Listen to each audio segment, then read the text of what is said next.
Nama saya Veronica Nineng, NIM saya 19104169116 dari kelas F Manajemen, mata kuliah UAS Manajemen Operasi 2, dosen Bapak Adi Mursalin, STMM, CPHCM.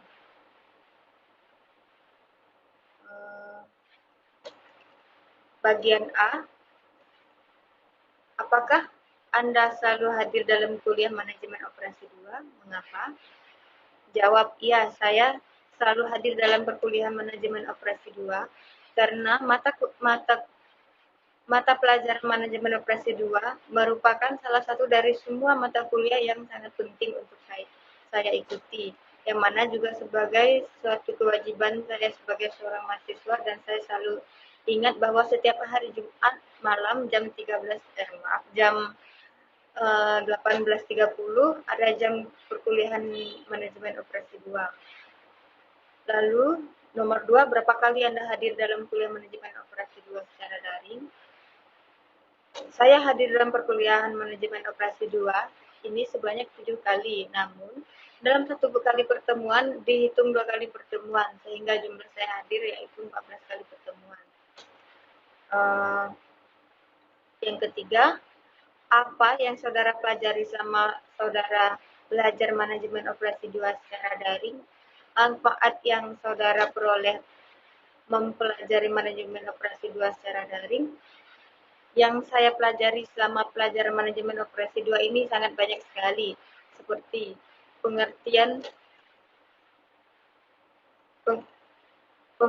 tren setengah rata-rata, just in time, metode sudut barat laut, dan nilai terendah, dan lain-lainnya. Untuk manfaat yang saya dapatkan yaitu sangat banyak sekali, seperti bagaimana cara merancang, mengendalikan, dan mengambil keputusan dalam suatu bisnis supaya bisnis yang dijalani tetap efisien dan efektif. Nomor 4,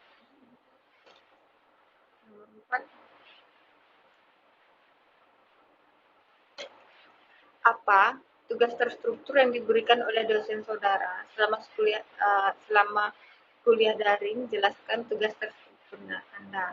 Tugas terstruktur Manajemen Operasi 2 saya adalah membuat video menjelaskan tren penjualan setengah rata-rata dalam bentuk video YouTube, membuat video penyelesaian, lalu membuat soal sendiri dan menjawabnya, yaitu metode transportasi, sudut barat laut, dan metode nilai terendah, lalu dalam bentuk video, lalu diupload ke YouTube, lalu meringkas prinsip-prinsip just in time.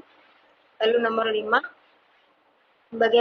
bagaimana kuliah daring MO Manajemen Operasi memberi kesan kepada Anda? Platform media apa yang digunakan guru dalam media yang digunakan oleh dosen dalam memberi kuliah Manajemen Operasi 2? Jawab,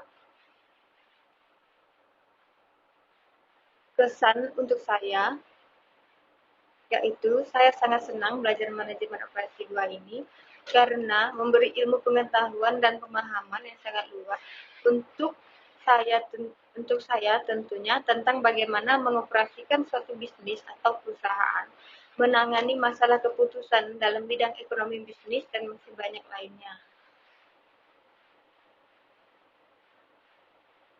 Bagian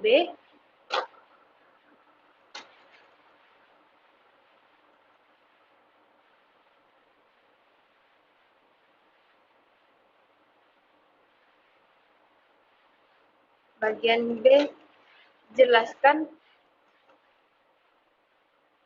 Ya, nomor 1, jelaskan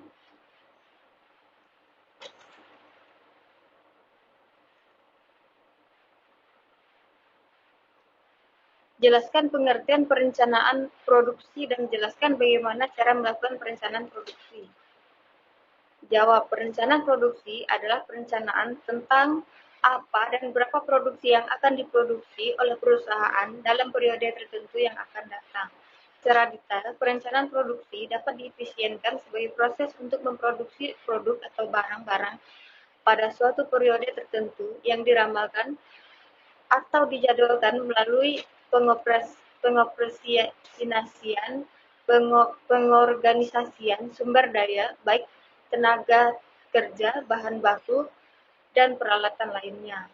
Perencanaan produksi dapat dibagi menjadi dua jenis, yaitu penentuan kegiatan produksi yang dilakukan dalam waktu kurang dari 1 tahun, ini disebut perencanaan jangka pendek. Adapun penentuan kegiatan produksi yang dilakukan dalam jangka waktu lebih dari 1 tahun, ini disebut perencanaan produksi jangka panjang. Lalu soal nomor 2.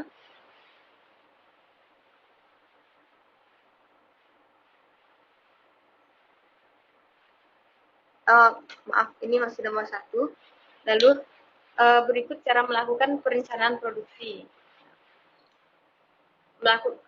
Yaitu dengan cara melakukan routing.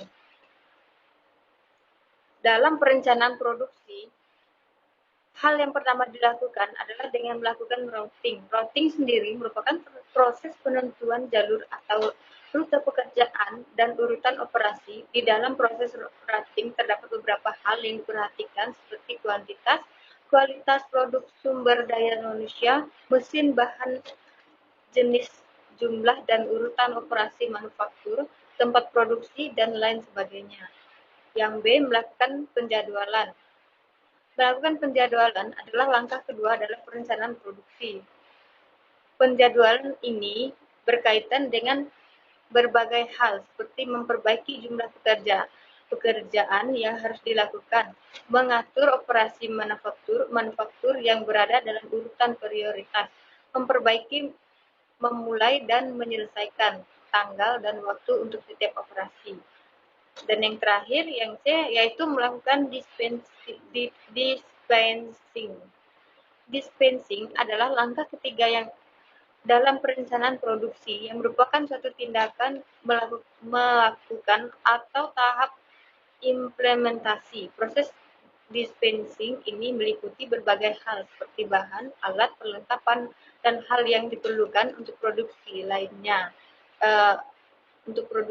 Selain itu, ada perintah, instruksi, gambar, dan lainnya untuk memulai pekerjaan, melakukan proses sesuai dengan catatan atau aturan yang ada, dan menyelesaikan setiap pekerjaan tepat waktu. Kemudian mengontrol proses perencanaan produk, apakah sudah sesuai dengan kebutuhan yang telah direncanakan sebelumnya. Soal nomor 2.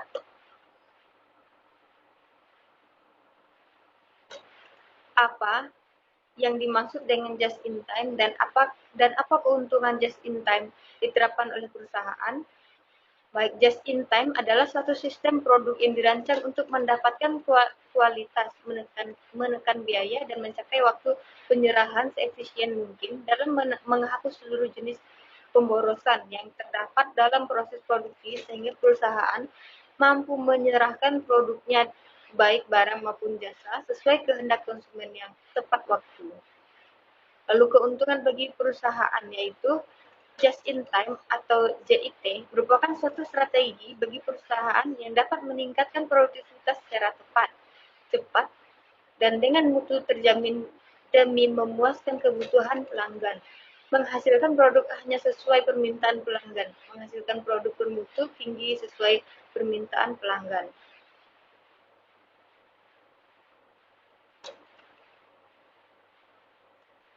Nomor 3.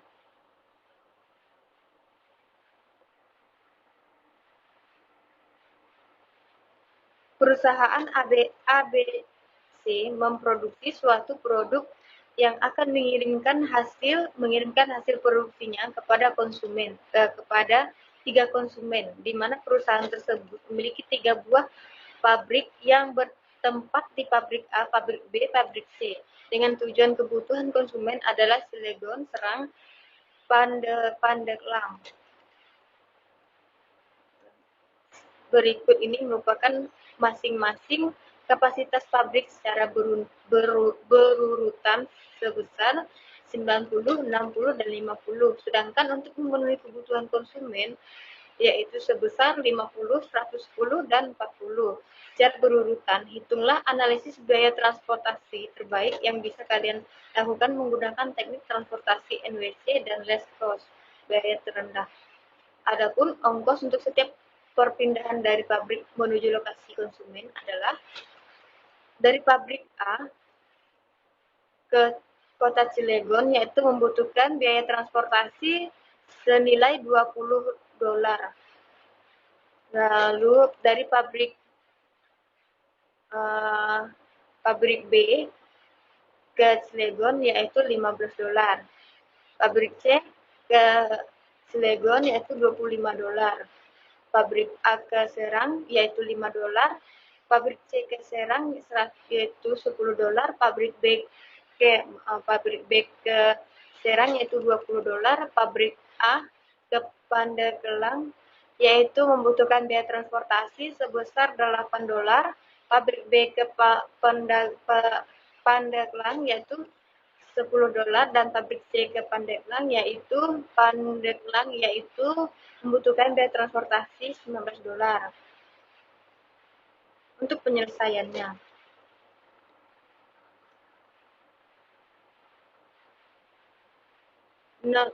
sudut barat laut, Northwest Corner Method atau NWC atau sudut barat laut.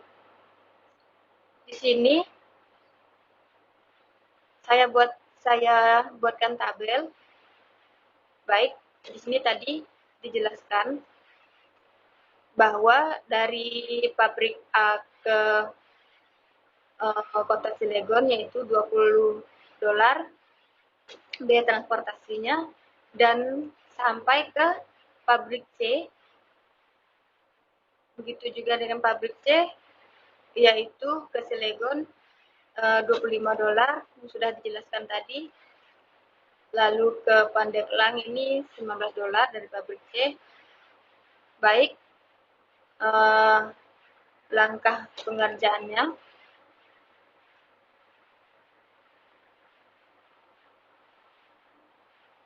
Untuk metode sudut barat laut itu dimulai dari sisi kiri atas. Untuk tabel yang bisa dikerjakan yaitu tabel yang ada angka biaya produksinya. Ya, di sini saya mulai isi. Di sini saya dapat isi 50 karena di sini diisi angka sebanyak mungkin, namun tidak boleh melebihi nilai kebutuhan atau nilai persediaan. Jadi di sini karena yang jika melebihi dari 50 berarti melebihi kebutuhan, berarti tidak bisa.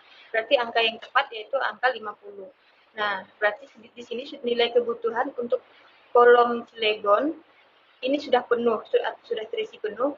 Jadi saya beri tanda kuning pekat. Artinya sudah tidak bisa diisi lagi. Baik, selanjutnya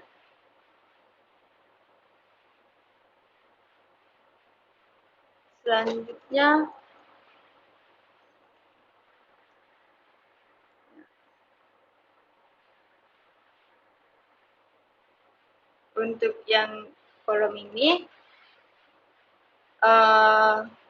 atau kolom yang nomor 2 atau tabel yang nomor 2 ya. Tabel nomor 2 di sini berarti setelah kolom Cilegon berarti sekarang di kolom Serang yang masih kosong. Di sini saya isi 40. Kenapa 40? Ya karena 40 di sini sudah ada 50 di baris A sudah ada 50, berarti 50 untuk biar supaya 90 berarti 50 ditambah 40. 50 ditambah 40 berarti 90. Nah, berarti sudah pas. Berarti untuk baris pabrik A ini sudah penuh, sudah terisi penuh. Jadi saya beri tanda, artinya sudah untuk baris ini sudah tidak bisa dikerjakan lagi. Baik, selanjutnya untuk tabel ketiga.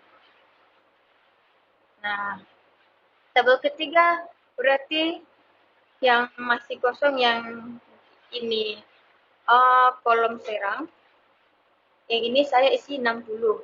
60 berarti sudah pas ya untuk baris baris B. Baris B berarti sudah pas 60 nilai persediaannya, berarti sudah penuh.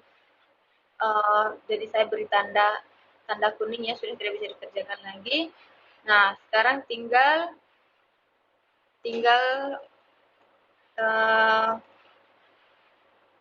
untuk selanjutnya ya. Oh,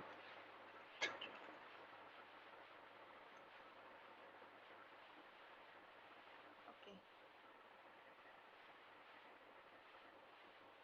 Nah, sekarang ini tinggal 2 kolom yang tadi ya. Berarti di sini saya isi 10. 10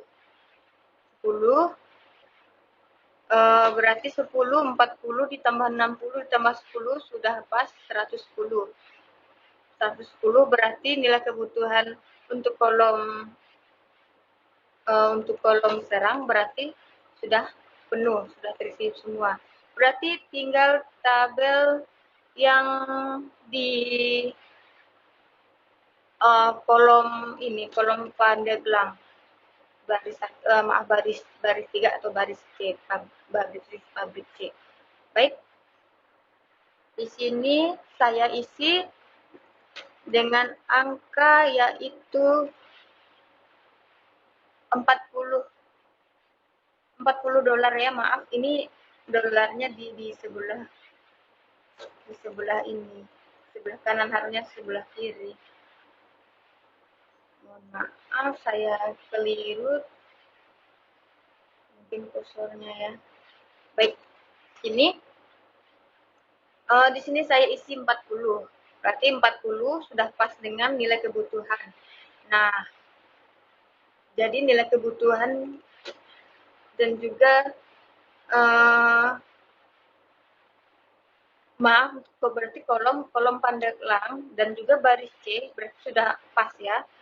Baris C 10 ditambah 40 yaitu 50 sesuai dengan persediaan. Lalu Pandeglang yaitu 40 sesuai kebutuhan. Berarti untuk tabel-tabel di sini berarti sudah penuh atau sudah selesai ya, sudah dikerjakan semua. Baik, selanjutnya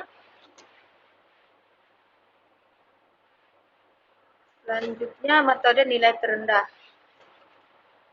Baik, metode nilai terendah di sini nilainya soalnya sama, yaitu pabrik A ke Cilegon, yaitu biaya transportasinya yaitu 20 dolar, ke Serang itu 5 dolar, ke Pandeglang itu 8 dolar, lalu yang B ke Cilegon itu 15, lalu ke Serang 20, ke Pandeglang itu 10, lalu untuk yang baris C ke Kota Cilegon itu 25 dolar, ke Serang 10 dolar, dan ke Pandeglang yaitu 19 dolar untuk biaya transportasinya. Baik, langkah pengerjaannya. Untuk langkah pengerjaannya, Cilegon, iya. Untuk metode nilai terendah, di sini kita mulai dengan angka terkecil. Angka terkecil yang pertama dikerjakan. Baik, angka terkecil biayanya tadi, biaya produksinya, ini ada di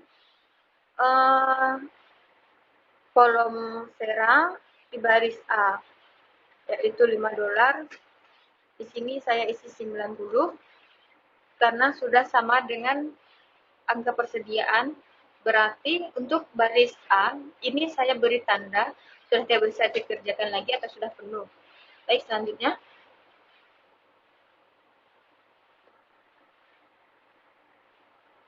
Selanjutnya, angka terendahnya yang kedua itu ada di Pandeglang. Kolom 3, baris kedua atau baris pabrik B, yaitu di sini saya isi 40, berarti sudah sama dengan maksud saya sudah penuh dengan nilai kebutuhannya. Berarti untuk kolom di sini, kolom ketiga ini sudah saya beri tanda sudah tidak bisa dikerjakan lagi. Baik, selanjutnya tinggal ya. Selanjutnya berarti nomor ya, nomor tinggal yang ketiga ya. Yang ketiga di sini ya. Oke. Di sini yang ketiga yang terendah ini yang angka tadi ya, yang dolarnya 10. Ini sebenarnya tadi angka yang 10 ada dua. Tapi saya lebih memilih yang pertama, maksudnya saya memilih yang di kolom ketiga ya, karena angkanya sama, jadi bebas untuk yang mana dikerjakan lebih dahulu. Baik, yang ketiga, ini saya isi angka 20. Angka 20 berarti untuk kolom, berarti 20, berarti di 90 ditambah 20, 110. Nah, 120, maaf 110, berarti untuk kolom serang sudah tidak bisa dikerjakan lagi. Sudah penuh. Selanjutnya,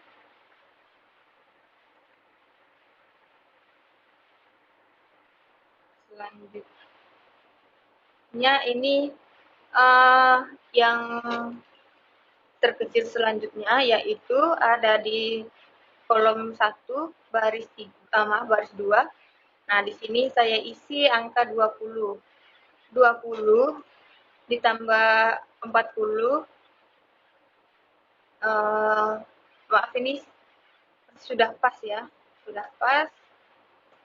20 ditambah 40 untuk baris ini pas 60. Oke.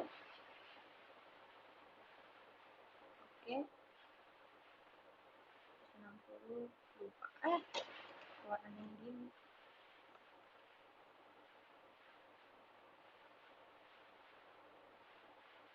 Oke. Berarti untuk baris B sudah tidak bisa dikerjakan lagi. Ini tadi saya keliru ya, lupa kasih warnanya. Nah, baik, selanjutnya berarti untuk yang belum dikerjakan, yaitu tinggal satu, yaitu di kolom slegon baris C atau baris ketiga.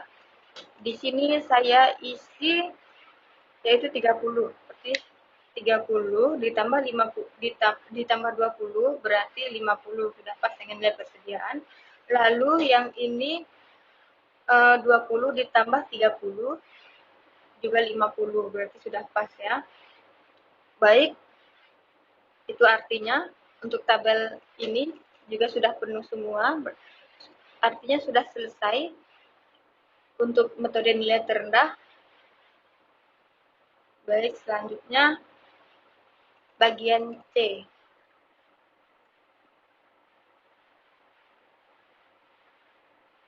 Bagian C ini berkenaan dengan video-video yang berkenaan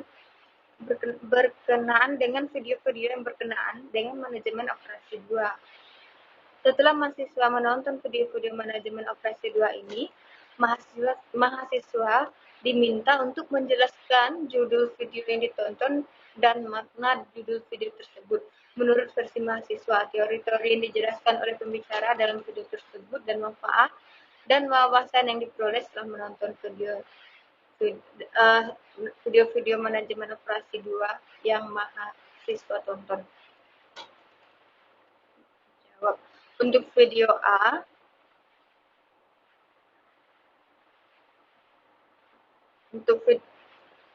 A, yaitu berjudul Just in Time, berdurasi 13 menit lewat 38 detik. Just in Time adalah seperangkat teknik untuk menghubung produktivitas, meningkatkan kualitas, dan mengurangi biaya produksi. JIT bertujuan untuk memastikan bahwa input ke dalam proses produksi hanya sampai pada saat dibutuhkan. Artinya di sini memastikan bahwa yang diproduksi itu hanya barang-barang yang dibutuhkan. Artinya yang tidak penting itu tidak. Asal dan sejarah JIT. Just in Time berkembang di negara Jepang. memiliki sumber daya alam yang terbatas, ketergantungan pada energi dan bahan baku impor, keadaan geografi yang kurang menguntungkan. Nah, berarti karena di negara Jepang ini memiliki sumber daya yang terbatas, ketergantungan pada energi dan bahan baku impor, keadaan geografi yang kurang menguntungkan. Oleh sebab itu, maka di sana berkembanglah uh, yaitu just in time.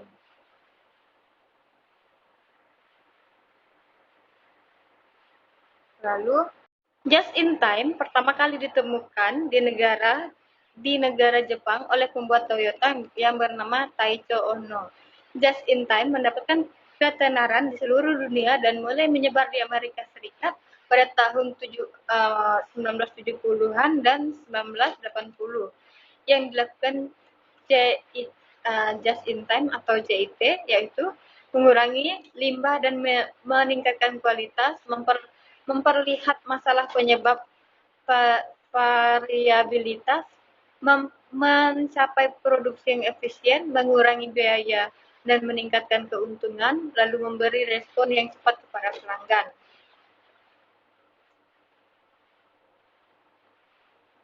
Lalu kunci utama just in time, yaitu menghasilkan produk sesuai jadwal, memproduksi dalam jumlah kecil, menghilangkan pemborosan, memperbaiki pemborosan, menyempurnakan kualitas produk, orang-orang yang tanggap, menghilangkan ketidakpastian, menekankan pada pemeliharaan jangka panjang. Dari video ini, saya mengerti dan memberi wawasan yang jelas kepada saya bahwa begitu pentingnya just in time dalam dunia bisnis. Karena selain untuk meningkatkan keefisienan suatu produksi atau pabrik, just in time juga sangat memberi keuntungan yang lainnya, sehingga sangat tidak boleh untuk dilewatkan oleh para pembisnis karena akan memberi keuntungan yang signifikan bagi bisnis mereka. Untuk video B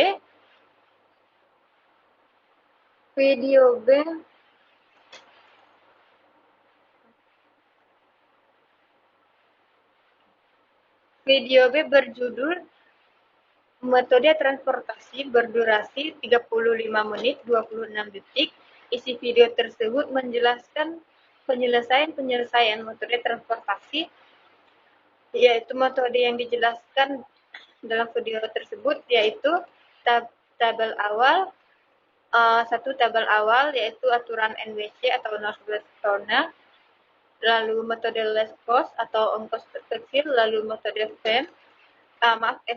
FAM yaitu Vogel Approximation Method.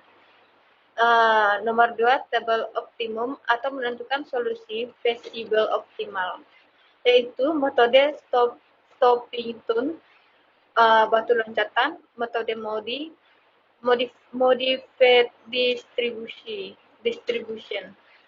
Dari penjelasan pada video metode transportasi ini memberi saya wawasan, yaitu bagaimana suatu bisnis atau pelaku usaha dapat memecah masalah di bidang bisnis atau usahanya, yaitu dengan metode transportasi seperti melalui metode